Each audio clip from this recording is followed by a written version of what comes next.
Deputy CM Brajesh Pathak पहुंचे Ballia, Rasra CHC का किया निरीक्षण, समाजवादी पार्टी पर बोला हमला। बलिया से संजय कुमार तिवारी की रिपोर्ट। खबर यूपी के बलिया से है, जहां बलिया के रसड़ा सामुदायिक स्वास्थ्य केंद्र पर पहुंचे डिप्टी सीएम ब्रजेश पाठक ने चिकित्सा अधीक्षक के कार्यालय में बैठकर हॉस्पिटल का किया निरीक्षण।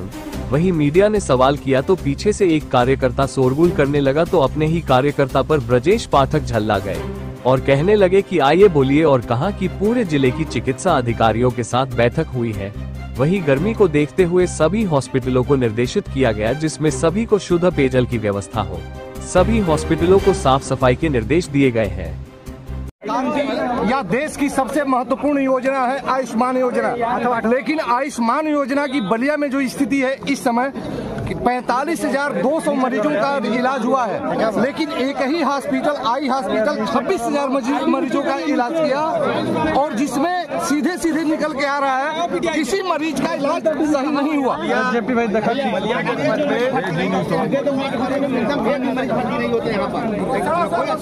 बलिया जनपद में नहीं है कोई पीछे क्या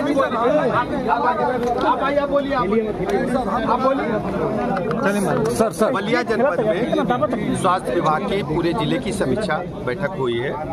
जिले में मरीजों को कोई दिक्कत न हो, गर्मी के सीजन को देखते हुए सभी अस्पतालों में शुद्ध ठंडा पेयजल उपलब्ध रहे, मरीजों को उनके परिजनों को बैठने के लिए कुर्सियां बेंचें डाली जाए, स्ट्रेचर व्हीलचेयर उपलब्ध रहे। सभी अस्पतालों में मेंटेनेंस साफ सफाई करने के निर्देश दिए गए हैं। अस्पतालों में पूरी दवाइयां जो एसेंशियल ड्रग लिस्ट है उसके हिसाब से उपलब्ध है।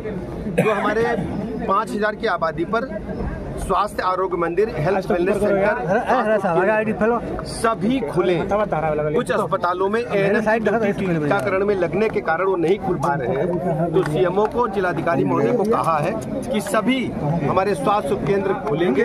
हर स्थिति में मरीजों को 5,000 की आबादी पर गांव स्तर पर ही दवाई उपलब्ध कराएं। जिला अस्पताल में, महिला अस्पताल में कहीं कोई दिक्कत न हो।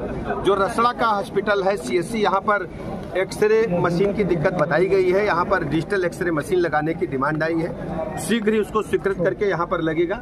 और जो भी दिक्कतें हैं, जो चिकित्सकों के पद खाली हैं, जिलाधिकारी महोदय को और मुख्य चिकित्सा अधिकारी को कहा है, उनको अधिकार दिया है कि वॉक इन इंटरव्यू के माध्यम से शीघ्र पद भरे जाएं। किसी भी स्थिति में कोई पद खाली न रहे, ये जिम्मेदारी बलिया के जिलाधिकारी महोदय और मुख्य चिकित्सा अधिकारी महोदय को हमने दी। अच्छा सर, आज मायावती ने एक बड़ा बयान दिया समाजवादी पार्टी को लेकर। उन्होंने कहा कि दलित वोटों के स्वार्थ के लिए जो है समाजवादी पार्टी किसी हद तक जा सकती है। देखिए, और कहीं न कहीं एक अराजकता का माहौल पैदा कर रही है। कथनी करनी को प्रदेश के लोग अच्छी तरह जानते हैं। जब जब सूबे में सत्ता में रहे हैं, दलितों पर अत्याचार, अनाचार समाजवादी पार्टी के गुंडे माफियाओं ने ही किए हैं।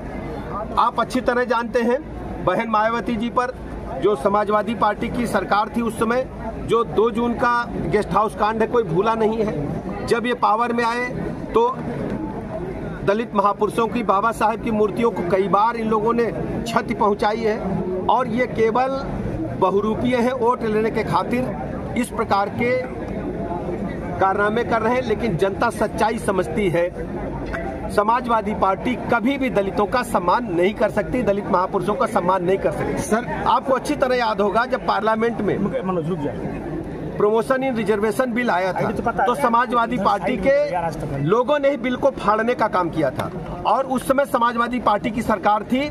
दलित जो हमारे अधिकारी थे, जो एससी समाज के अधिकारी थे, एसटी समाज के अधिकारी थे, उनको पदान्नत किया गया था।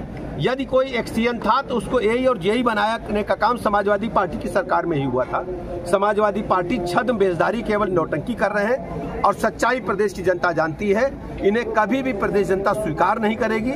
जब जब सपा सूबे में सत्ता में रही है, गुंडे, बदमाश, माफिया, लुच्चे, लफंगे बढ़े हैं।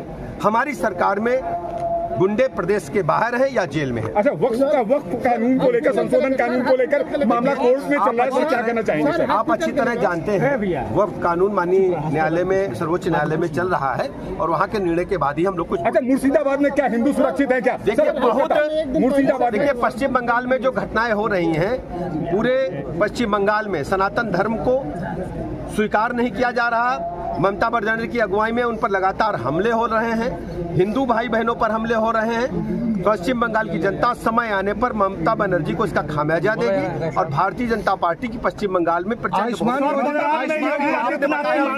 पूरी जांच होगी।